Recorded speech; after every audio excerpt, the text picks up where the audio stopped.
Aquí en Esferas de Poder vamos a dar la bienvenida a nuestro invitado especial en la entrevista central, el reputado patólogo dominicano, el doctor Sergio Sarita Valdés. Muchísimas gracias, doctor, por el gran honor de estar con nosotros aquí en Esferas de Poder. Un placer, el honor es mío. Doctor, fíjese, se discute y se analizan los niveles y las edades que comprenden las muertes súbitas en la República Dominicana. Quisiéramos saber, para arrojar luz a la ciudadanía, cómo andan los parámetros. En nuestro país, las muertes súbitas, entiéndase, las muertes que nos sorprenden, una persona aparentemente, entre comillas, en buen estado de salud, que repentinamente se caen muertas o son encontradas muertas en su casa, en su cama y hasta en un escritorio. Esas muertes están sucediendo cada vez con más frecuencia y anteriormente la veíamos que ocurrían en individuos, digamos, mayores de 60 años, 70, 75, 80 años, cuando decía, bueno, se cayó muerto, pero la edad. Ahora resulta que la edad no es el único parámetro que nos explica a nosotros las muertes súbitas, las muertes repentinas, sino que tenemos que están ocurriendo en personas de menos edad. Entiéndase, nosotros estamos mirando personas de 35, 40 y 45 años que se están cayendo muertas. ¿Y qué cosas encontramos nosotros a nivel de la autopsia que explica ese incremento en el número y disminución en la edad? Primero, que aquí hay mucha gente que todavía no tiene el hábito de hacerse un chequeo médico anual, que debía ser rutina, porque desde la escuela ustedes ven que cuando los niños se inscriben le piden una certificación para entrar a la escuela, ¿no? Y eso hay que renovarlo todo el tiempo. Pues eso debía continuar en la adultez y cada año, cada persona debía hacerse un chequeo de salud. Pero, ¿qué porcentaje de la población lo hace o tiene acceso, la posibilidad o tiene la cultura, la costumbre de hacerlo? Por tanto, usted está aparentemente sano, pero es que no se ha chequeado. Y ahí es donde voy ahora, que hay hasta ronda entre 30 y 35% de la población adulta dominicana que está padeciendo de alta presión y no lo sabe. Es decir, la hipertensión arterial es una criminal que está escondida haciéndole daño al individuo, porque la alta presión afecta el corazón, afecta la circulación, el cerebro, riñones, donde quiera golpea y va produciendo una erosión, un daño, y en un momento determinado se precipita y la persona cae muerta. Afecta la vista también, parecido a la diabetes, porque la diabetes es otra, silenciosa, que no le da síntomas a usted hasta que ya está toda desarrollada, y se entiende también que un 10% mínimo de la población adulta dominicana es diabética, es decir, padece de azúcar. Y si usted combina diabetes e hipertensión, ya usted tiene dos condicionantes que juntas, actuando al unísono, aumentan mucho las posibilidades, las probabilidades de que una persona sufra un percance repentino. Pero vamos a seguir agregando. ¿Qué ha ocurrido en la sociedad dominicana, en la modernidad? El auge de las llamadas comidas rápidas, comida chatarra. Hemos cambiado los hábitos de alimentación y estamos ingiriendo muchos carbohidratos con mucha grasa saturada. Y esos azúcares con grasa, comidos a todas horas, pues nos están afectando el colesterol, nos están afectando la sangre, y en cualquier momento se le forma un coágulo a usted, y entonces hace una trombosis coronaria y se cae muerto. Pero bueno, Esto sin hablar del sedentarismo. Pero ahí no se queda la cosa, porque ahora viene que antes la mayoría de la población era flaca. Por eso, cuando una persona tenía un poquito de peso, le decían, tú estás bien, tú sí estás en salud, porque lo veían gordo. Sí. Y resulta que el sobrepeso, la obesidad, es un factor que aumenta la probabilidad de riesgo de un ataque coronario, de un infarto al miocardio, de un ataque cardíaco. Y el sedentarismo, la falta de movilidad, porque ha cambiado los hábitos de los dominicanos y las dominicanas, que usted llega a su casa y se sienta en una butaca y ahí con el control empieza a ver televisión. Y cuando usted viene a ver, sin darse cuenta, se le han pasado 3 y 4 horas frente a la pantalla. Y eso es parte del sedentarismo, que usted se siente y no se quiere parar, porque ahí lo tiene todo. Y si es en la cuestión digital, usted lo ve, hasta la juventud que está con los ojos puestos en la pantalla, en el chateo, y lo único que hace es movimiento de esto y se pasan horas también.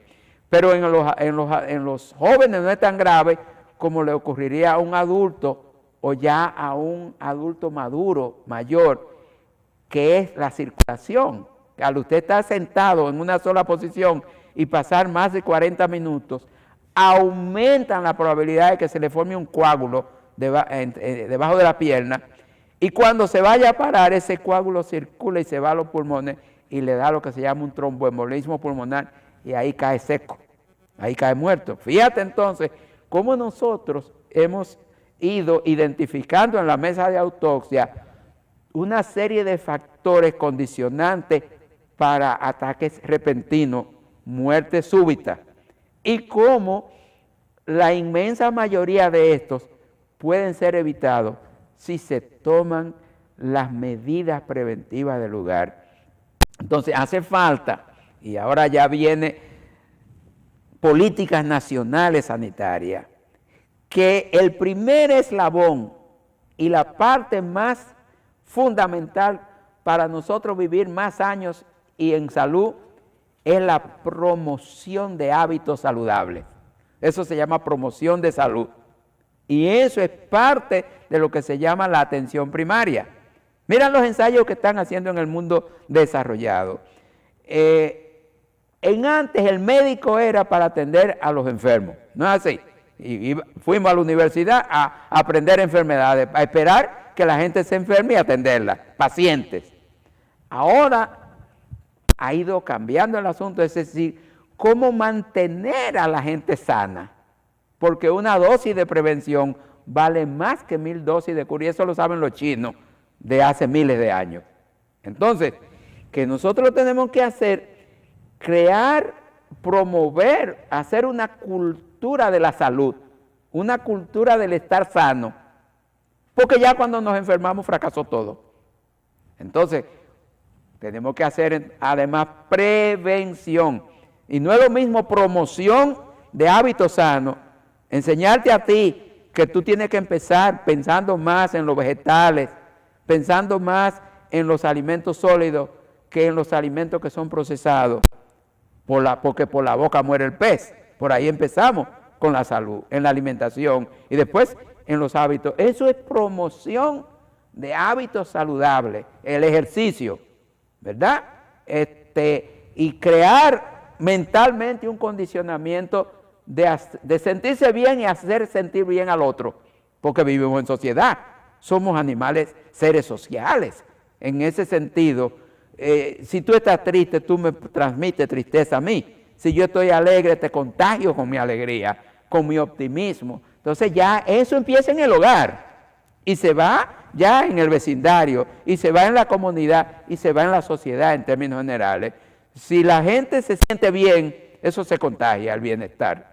Es contagioso, pero si es colectivo, porque, óyeme, tú no me puedes venir a mí a decir que me ría si yo me estoy muriendo de hambre o no tengo un centavo en el bolsillo para comprar el alimento y a ti te sobra, porque entonces la cosa, se necesita un poco de equidad. De balance. Pues sí, lógico, que estemos empleados todos, trabajando, produciendo, y siendo útil, entonces está contento el artista, está contento el obrero, está contento el intelectual, estamos contentos todos, hombres y mujeres, niños y ancianos, todos. Pues bien, ¿qué cosa es importante, Federico? Es muy importante, pasando de la promoción a la prevención. ¿Y qué es prevenir?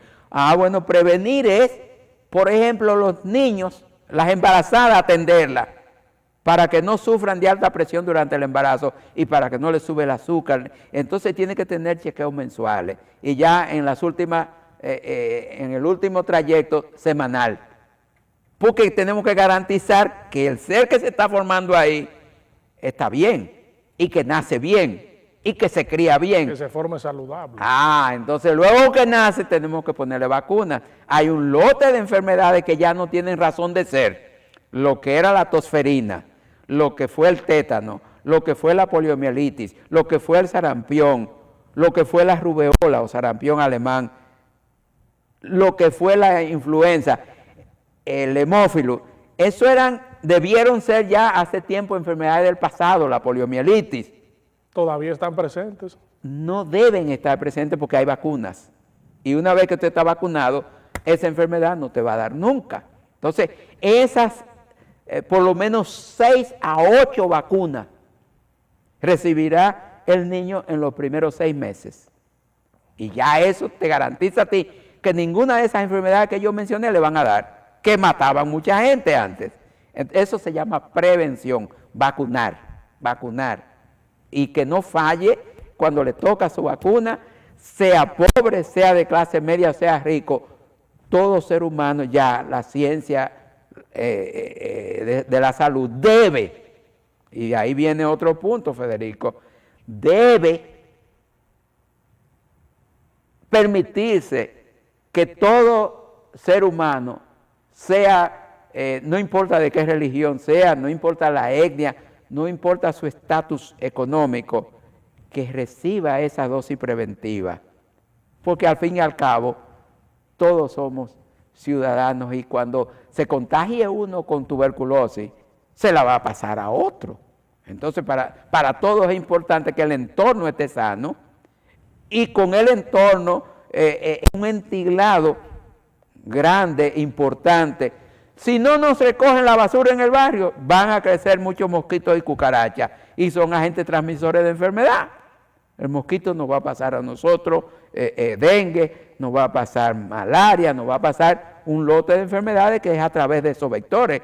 Y las cucarachas y las ratas que viven de la inmundicia de la basura se van a orinar en los alimentos, nos lo van a contaminar y cuando comamos vamos a tener leptospirosis, vamos a tener otras enfermedades. Entonces, ambiente sano, libre de plagas, bueno, recogida adecuada de basura, porque ya el dominicano es urbano, ya lo rural es parte de la historia, pero no de la realidad. Entonces, fíjate cómo, si nosotros creamos todas esas condiciones, las muertes repentinas se van a reducir, porque a tiempo estuvimos atendiendo los factores que condicionaban para llevar allá. Pero eso es parte, Federico, de la atención primaria, donde debía estar el mayor presupuesto sanitario, es en atención primaria. ¿Y en qué se está gastando el mayor presupuesto en salud en Dominicana? En atender enfermos, es decir, en darle a los hospitales para acoger gente ya crónicamente enfermo, grave. No es que yo sea partidario que no se atiendan esa gente, pero si hicimos buena promoción y atención primaria, se va a reducir el número de gente que se enferma. Entonces los recursos sí van a dar. Pero está invertida, el orden de distribución de los recursos está invertido. Aquí se gasta más en enfermedades crónicas y catastróficas, ya cuando tú llegaste a un punto que no tiene cura, que lo único que te tienen vivo con medicamentos, que si te tuvieran a ti atendiendo desde antes de nacer para que creciera sano y saludable. Ahora es esperar que tú te enfermes, que ya tú estés envejeciendo para gastar muchísimo y el resultado es que la persona se va a morir como quiera y su calidad de vida no va a mejorar mucho. Entonces evitemos que se enfermen, Evitemos que le den los ataques cardíacos, evitemos meterlos en las unidades coronarias. Tenemos que tener las unidades coronarias, pero para un porcentaje muy pequeño de la población, que sería el que inevitablemente siempre van a haber gente que se enferme, como gente que cae presa. Eso tú no puedes decir que tú vas a reducir la delincuencia a 0%, pero sí tú puedes reducirla considerablemente para que no tenga que gastar tanto en las cárceles y en los tribunales y la cosa. Pues la salud es exactamente lo mismo. Entonces, el sistema sanitario dominicano es una pirámide invertida, hay que cambiarla, pero ya no es cuestión. Ahora tenemos el disparate de un lote de hospitales en construcción, en reconstrucción, remodelamiento, incluso hasta peligroso. Yo fui el otro día a un hospital y óyeme, las luces y los sostenedores de esas luces agarrados con alambritos finos y delgados, porque ese hospital están dando con macetas, pam, pam, pam, pam, construyendo y la gente caminando por ahí con mascarilla puesta, expuesta a que le caiga una de esas luces encima y les rompa la cabeza. Esos hospitales debían estar cerrados mientras estén en reconstrucción. Pero ¿por qué tantos hospitales así? Porque nosotros estamos pensando en términos de almacenes para atender los enfermos. Y yo pienso que gran parte de esos recursos se pudieron invertir en la atención primaria.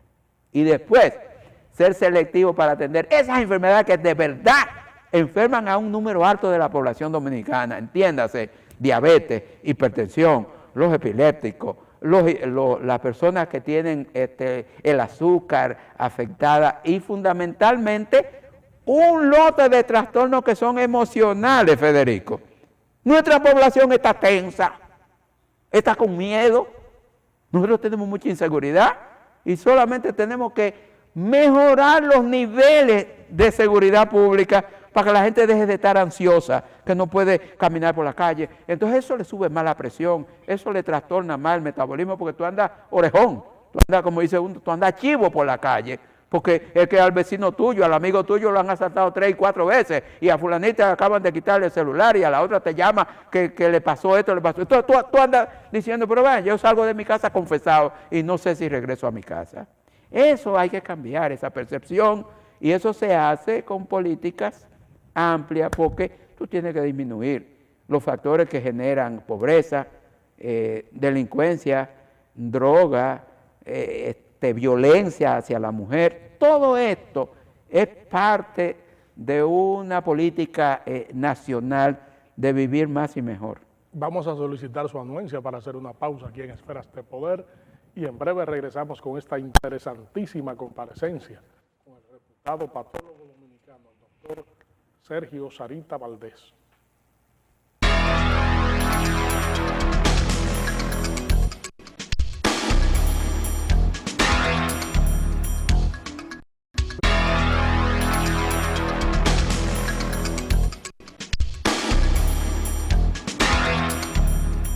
Estamos conversando aquí en Esferas de Poder con el doctor Sergio Sarita Valdés, patólogo dominicano. Doctor, ¿podemos hablar de cifras, de porcentaje y de comportamiento de las muertes súbitas en la República Dominicana? Sí, yo te diría que si tú separas las muertes violentas, que la mayoría son accidentales, y fíjate que lo accidental ha ido cambiando. Antes era carros que chocaban, camionetas que se volcaban, guaguas que se volteaban, ahora son motoristas, la inmensa mayoría. Si tú separas esas muertes violentas accidentales sumadas a las muertes de tipo homicidio, entonces tú caes en un gran renglón. Si aquí se le hiciera autopsia a todo el que se muere, 60% de las autopsias correspondieran a muertes naturales, y de estas, las 2/3 partes fueran muertes súbitas, muertes repentinas, porque tenemos lo que se llama una verdadera epidemia de muertes súbitas y mayormente en hombres. Si bien es cierto que las mujeres están siendo víctimas de la violencia masculina, parece que la naturaleza está haciéndole el contrapeso, matando a los hombres en una alta proporción de alta presión, de enfermedad coronaria, entiéndase, problemas de colesterol. Y nosotros estamos mirando también cómo en la juventud la droga está sorprendiendo, conjuntamente con algo que no hemos mencionado y que sí es importante que toquemos acá. No sé por qué hay jóvenes que piensan como viejos. Entiéndase, ¿qué necesidad tiene un joven o una joven de usar un estimulante sexual tipo Viagra? Bueno, pues, como quien dice, para reforzar una cuestión que es natural, reforzarla, alterarla, y caen en la trampa, como caen en esos adultos mayores que quieren pensar como si tuvieran 15 años, y entonces creen que el fármaco, que ya hay varios, pero el que más se conoce a nivel de la población general es el Viagra, solamente actúa en el órgano eréctil humano. No, el Viagra actúa a nivel de toda la vasculatura, de todas las arterias del cuerpo humano. Eso quiere decir que, por ejemplo, para tú mantener una erección se necesita que haya una vasoconstricción, pero solamente en el órgano genital, no. Eso ocurre también en el corazón, eso ocurre también en el cerebro, de manera que simultáneamente con la acción en un órgano, te está accionando en otros órganos. Y si tú tienes una estrechez de la arteria coronaria, un Viagra te precipita un infarto. Y nosotros estamos recibiendo esos casos que sacan de los moteles y de otros sitios una persona que se cayó muerta en medio de comenzar o en medio de la actividad sexual, y ahí tienes tú la pastillita aquella que está siendo responsable de esa muerte. Entonces, tú tienes que la muerte repentina por fármaco, la muerte repentina por trombosis coronaria, porque a veces te da una comelona y después de la comelona te pone, no deja el cuerpo que vaya haciendo la digestión y precipita un coágulo y se te forma una trombosis coronaria. Entonces, las muertes que mayormente nos están afectando a nosotros, a la población masculina, son los ataques coronarios y la hipertensión arterial, y a veces combinado. Entonces ya está pasando a un plano más pequeño los temas de las infecciones. Y de las infecciones, pues obviamente, en la juventud estamos teniendo el problema del SIDA. Déjame decirte que mucha gente no se da cuenta, pero hay más SIDA de lo que tú te imaginas, porque muchas veces el SIDA se expresa a través de que la persona tiene una gripe que no se le quita, una diarrea que no se le quita, le hacen unos estudios y le encuentran una tuberculosis, pero subyace debajo de la tuberculosis el SIDA. Que tiene una diarrea que no se le quita y le dicen, no es ameba que tiene, no es un parásito que tiene. Debajo de ese parásito, esa ameba, otro SIDA metido. Entonces, el SIDA está haciendo estrago en la población porque el sexo muchas veces se está teniendo sin la protección adecuada y hay un engaño. Hay personas que piensan que mientras más agradable, mientras más llamativa es la chica, es más saludable. Y el asunto es, en términos de contagio, es más peligrosa la más aparente que la más fea. La más fea es la que menos usan. Entonces, la más graciosa es la que tiene más relaciones y es la que probablemente coja la hepatitis B, la hepatitis C, o el SIDA, o cualquiera de estas infecciones de transmisión sexual. Entonces, alerta juventud, alerta personas, eviten la promiscuidad, pero si caen en la promiscuidad, protéjanse. Eso es muy importante para mantenerse en salud, porque el objetivo último de cada ser humano, y el primero, es vivir muchos años y vivir bien, que es el deseo tuyo, el deseo mío, el deseo de todos, llegar a edad avanzada y ser abuelos y por qué no bisabuelos sanos, para poder vivir en familia y no que nos vayamos a destiempo por descuido o por una atención que no sea óptima ni sea la más recomendable en estos tiempos. ¿Qué dicen las cifras sobre la las muertes repentinas durante las autopsias. Nos están diciendo que la número 1 es la arteriosclerosis. ¿En qué porcentaje? La arteriosclerosis en un 70%. Después viene la alta presión, la hipertensión arterial. ¿En qué nivel? En menos de 30. Y después tú tienes la diabetes, que son las condicionantes para muertes cardiovasculares, y los derrames cerebrales, que son en su mayoría por causa de alta presión. En términos porcentuales, ¿cómo se expresan? Bueno, se expresa como te dije. Cuando yo digo hipertensión arterial, estoy hablando de esos accidentes cerebrovasculares y los ataques cardíacos por alta presión, que comportan, como te decía, cerca de un 30%. Entonces, el 60% es coronaria. O sea, ataque porque hay una arteria del corazón que está tapada por una placa de grasa. Cuando hablamos del 60 es de lo que arrojan las autopsias que se le hacen a la gente. Siempre te estoy hablando en términos de autopsia, porque yo trabajo con los muertos y los muertos son los que me están diciendo a mí, hablándome a mí de que se mueren, porque yo debo ser el portavoz de ellos, porque ellos no quieren más acompañantes ya. Yo te diría a ti en términos figurados, el cielo está lleno de muertos. Entonces, lo que debemos es tener la tierra cargada de gente sana y no enferma, para que la gente viva los años que debe vivir, porque se sabe que un ser humano bien atendido puede pasar de los 110 años.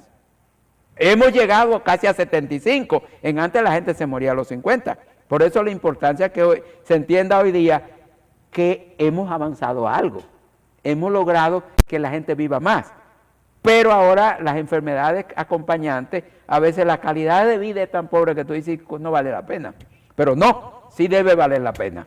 Lamentamos que el tiempo haya terminado en una conversación tan fructífera y orientadora a la ciudadanía acerca de un tema fundamental para la existencia, como es la salud.